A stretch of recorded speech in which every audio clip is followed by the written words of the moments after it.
handing you all a 4x6 index card and an ink pen. The pens haven't been used in a while. You might want to kind of stir it up, get it started by scribbling on the back. Make sure you got a good pen, which I'll be asking you to use those in a minute. I just want to give a brief preface to the process that I would like us to do. I thought after such a week as this, it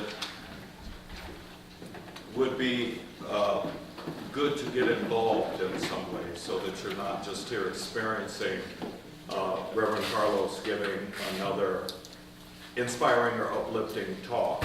It's so that you can have some ownership and some responsibility in what happens from here on. Did everybody get one?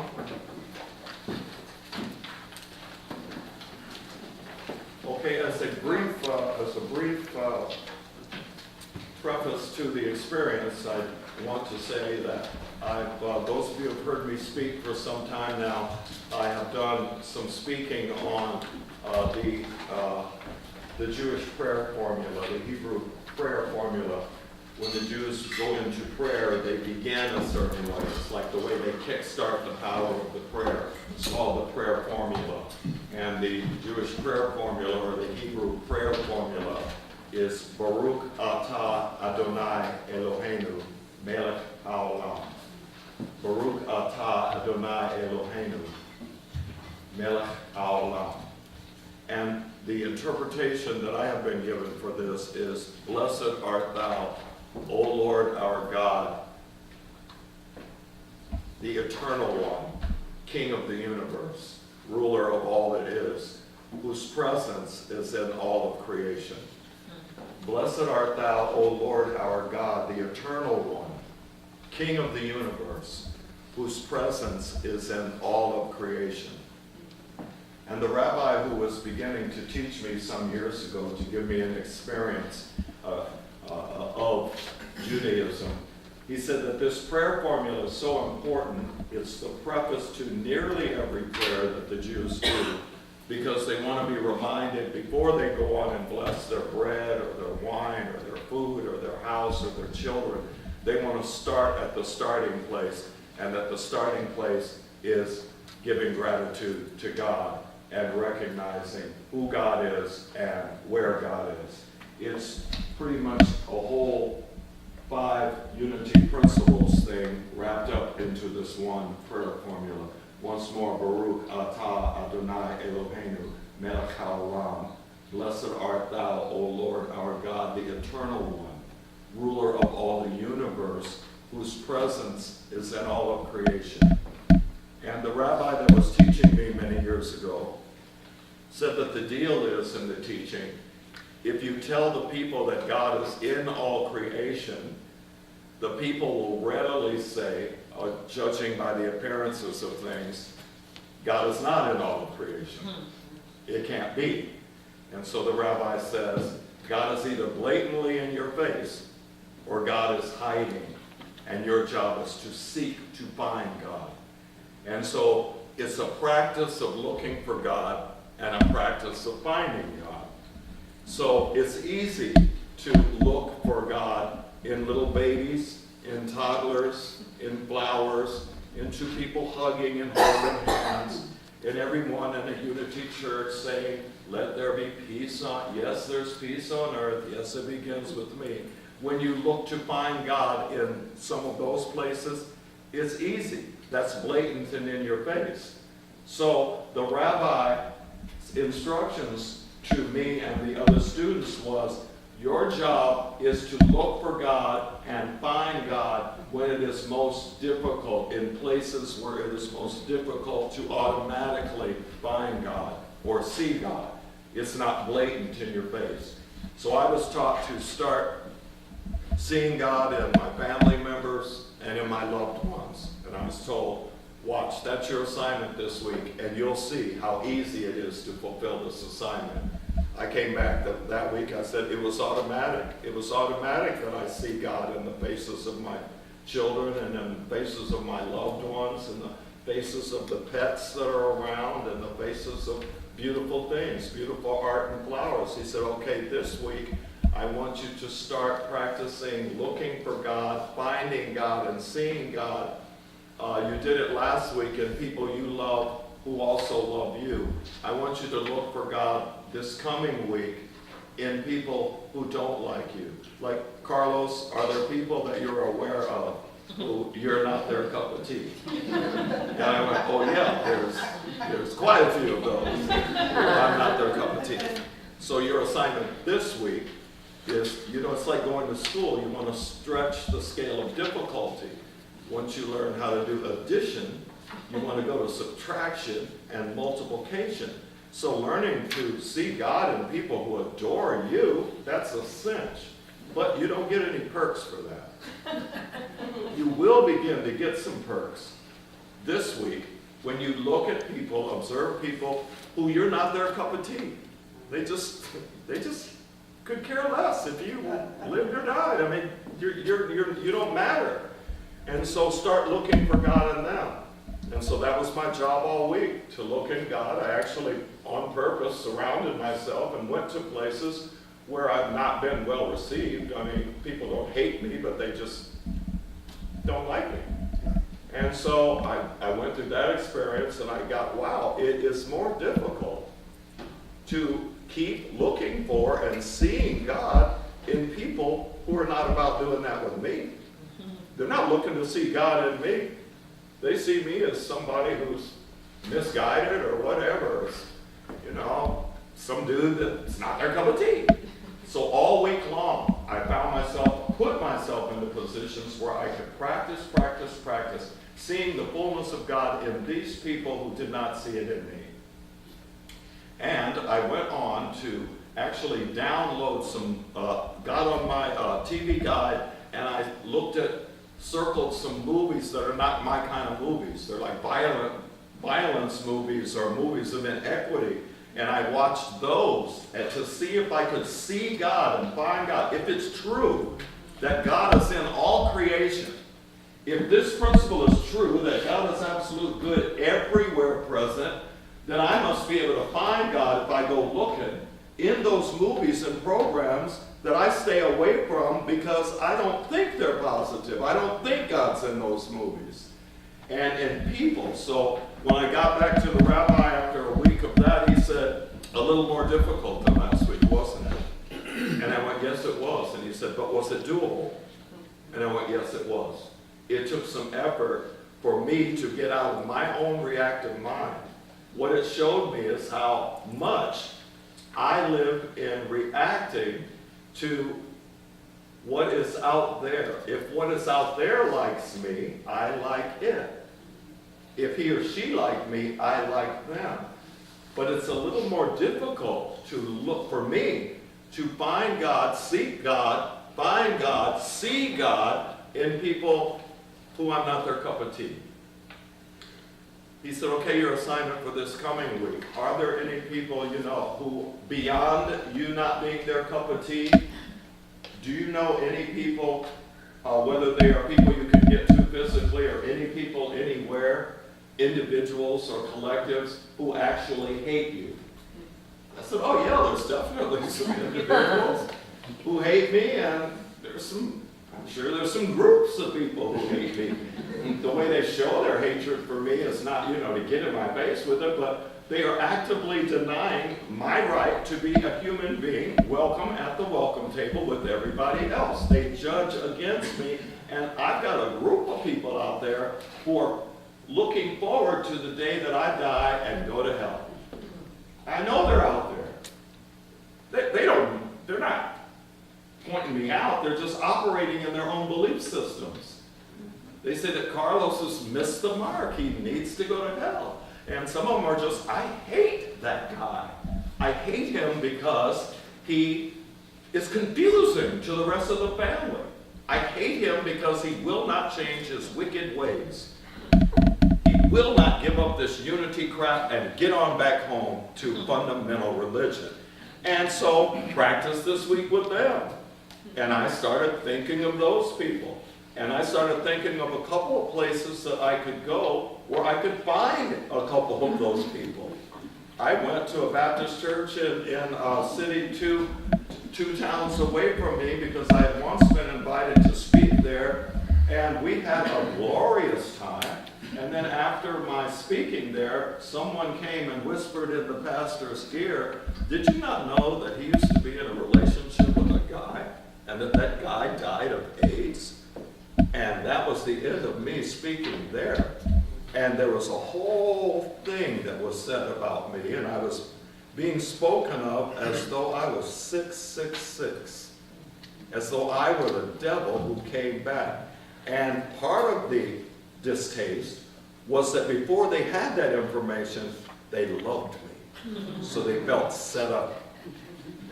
Here I go loving somebody that I later find out is an abomination to God and who belongs to a tribe that I think are perverted, wrong, need to be changed, fixed, or done away with. And I said, let me get to that Baptist church. And I have a Wednesday night fellowship. I had never intended to go back there because why would you go someplace where people hate you? Hate who you are, not what you do, but who you are.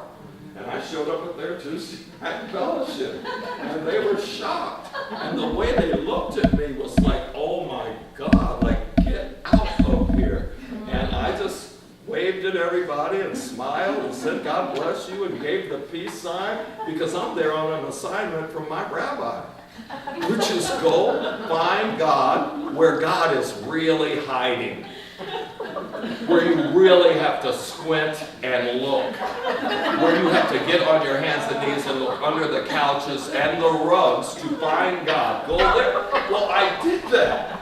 They made no qualms about letting me know that they hated me, that they thought I was wrong. I heard all kinds of stuff. If looks could kill, I'd have dropped dead 5 minutes after I walked into that Tuesday night meeting.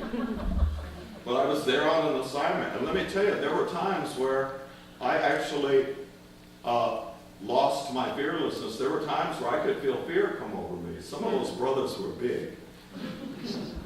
And some of them looked like they just wanted to snap my neck.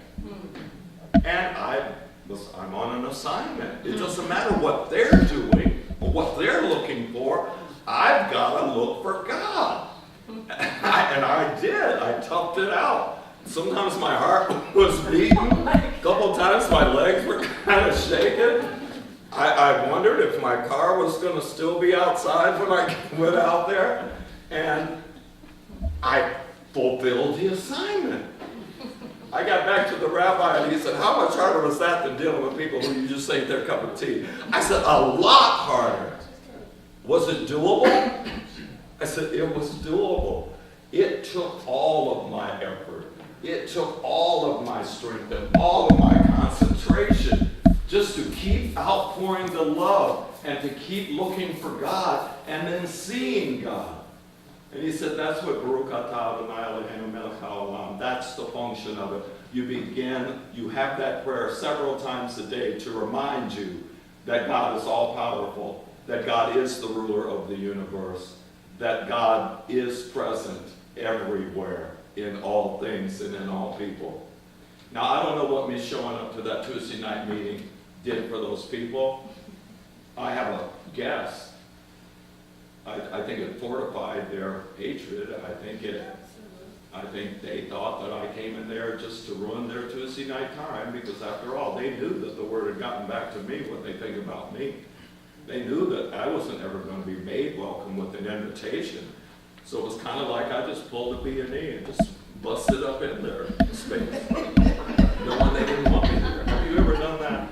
You ever busted in somewhere where you know they don't want you to show up and you're delighted to show up? So I don't know exactly, I'm guessing what it did for them, but what it did for me was it made me get how serious this assignment is and how much it takes. If you're going to do this every day, if you're going to seek to see God every day, not just when God is showing up in your face, but when it looks like it's not there and you have to go and find it and look for it, it takes all of you. You have to really be committed. That's why the statement says, You shall love the Lord your God with all of your heart, all of your soul, all of your mind, and all of your strength, and you shall love your neighbor as you love yourself. Meaning you want to love yourself with all of your heart, soul, mind, and strength, and you want to love everybody out there with all of your heart, soul, mind, and strength. And check it out, Carlos, if you're just loving the people who love you, if you're just adoring the people who adore you, if you're only in harmony with the people who are in harmony with you, you don't get no perks for that.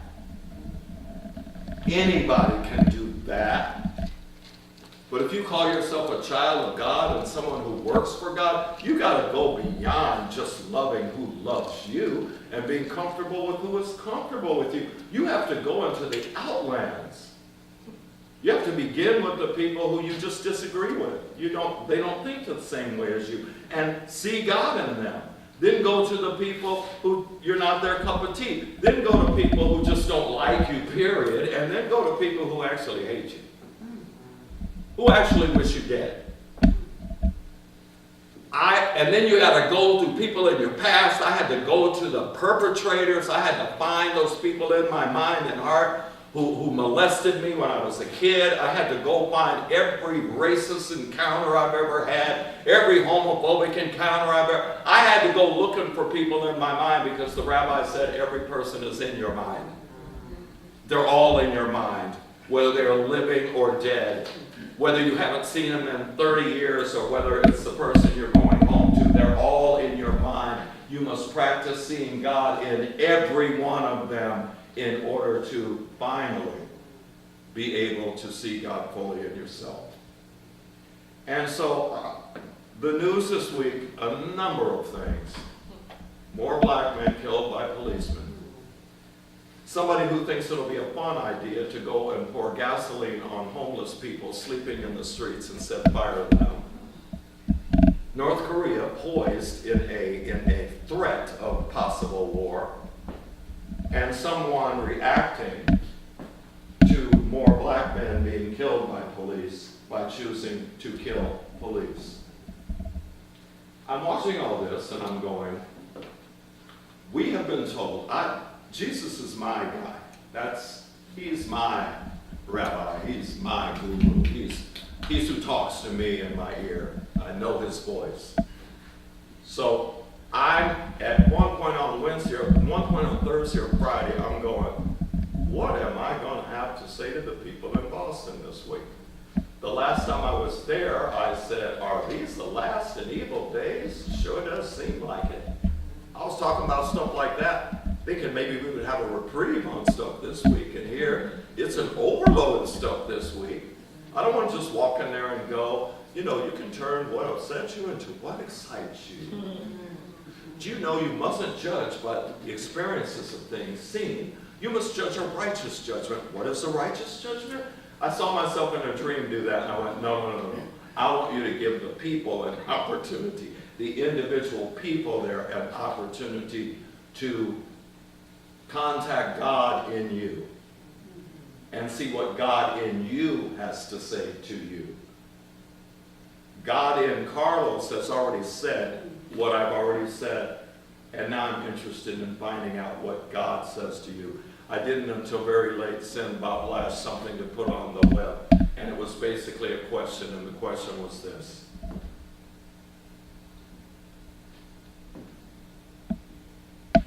What is possible to happen for good, given what has occurred this week?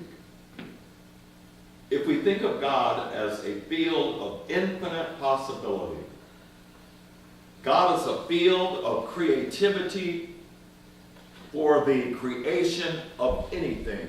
God is infinite possibility, and heaven is the realm of infinite possibilities. So you ask the Christ in you, you ask the Holy Spirit in you, you ask your higher self this question, please. If I use the power of my imagination, which is one of the 12 powers that Charles Fillmore let the unity movement know we have. We have 12 powers, and one of those is called the power of imagination. It is the power to image into your mind something that does not yet exist. You can image it in your own mind. Imagination has been called the scissors of the mind because in visibility, the imagination gets to cut out a pattern and look at the pattern. So I'm asking you, actually, to be involved in the creation of our collective future. I heard somebody say, what good could possibly come out of this? And I went, I've got my message title, and I've got my process. That's the question. What good could possibly come out of this? And I want each of you to ask inside yourself and allow your power of imagination to run free. Because the field is infinite possibilities. Anything could happen from here. Long before people had cell phones and could take pictures of stuff back in the 60s, there just happened to be a reporter who had his camera on the scene. Down south, dogs were being sicked on black people, men, women, and children. Fire hoses were being turned on them. They were being beaten with billy clubs. It got recorded and got put on television. Some of you who are not old enough to know this, we didn't have access to hidden little nooks and crannies of what was going on. We had a general idea, but sometimes something has to be in your face. And so long before cell phones and long before surveillance cameras everywhere, there was a guy with a camera who caught on film black men, women, and children being attacked by dogs, beaten with billy clubs, and fire hosed to the ground and up against buildings. And some of us sitting in our living rooms were going, what good could possibly come of this? Later we began to discover some of the goods that did. For one thing, it exposed the United States to the rest of the world. Other countries were saying, you call yourself the land of the free, the home of the brave, and you're doing this to your own people. They had heard about it, but it was just a general thing. But now it's in their face. And because that reporter got that footage and put that footage on, and it horrified the world, it kicked the United States policymakers into action, and that gave the final push that was needed for civil rights to begin, for the legal civil rights for our people to be put into effect. Now, I wasn't a person in my living room going, it's possible that something wonderful could come of this. It's possible that it could horrify the rest of the world and therefore shame the policymakers in this country, and therefore they will finally be ready to forward the Civil Rights Bill. I didn't think that. I didn't know that. I didn't guess that. I didn't imagine that. God did. God imagined it. He cut it out with the scissors of his mind. And he said, from every appearance of the shadow, the light must come. We live in a field of polarity. If the darkness or the shadow shows up, you have to keep your eyes open long enough to see the light showing up. When the World Trade Center towers went down, you got to see all of the people who rushed in, putting their lives in danger to help. And I'll always be grateful that my brother Timothy was one of those people. And he was clear that he was putting his own life in danger. But he said, you know what? If I die out here, if I slip on something, if something happens, what a way to go. And I went, you are right, son. I don't want you to die at ground zero. But if you do, what a way to go. I want you to, as I said, ask your spirit from the field of infinite possibilities You write down what your spirit says about one possibility of what may occur, given the shadow display that will be followed by a light display. And incidentally, the shadow display with the killings that took place with the police officers, one sister was on there and she said, before the shots rang out, I was in heaven. We had people of all colors, all religions, all denominations, all lifestyles, all of us marching in peace. And she said, I have not felt such peace. I have not felt that bonded with everybody. There was no dividing of I'm white and you're black, or I'm black and you're white, or I'm a woman and you're a man, or I'm a Christian and you're a Muslim. It was just all of God's children. She said it was mind-blowing. And then the shots rang out. Of Course in Miracles would say that when there is so much light on display, somebody's ego is not going to be able to stand it. So just as that event, a shadow event, was preceded by the light, it's going to be followed by the light. But I want you to tell me how that's going to look. What's a possibility for good that could come from all of this week's events? The shooting of the policemen, the shooting of the people by the policemen, the burning the people, setting fire to homeless people, the threat of North Korea right now. What good could come of this? May I offer? Pardon? Are you asking us to? I'm asking you to write it down. And so fulfill your assignment now. I'll ask you to write it down.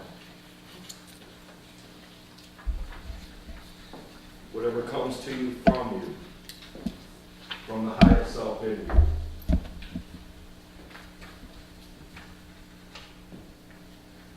You should be able to write it down in a few sentences. It will take maybe 3 minutes. I'll give you 3 minutes to do that, and then I will bring you back into a forum and we'll complete.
come and stand here and I'll give you the microphone and you could just share something that you got from your spirit of what good could possibly come.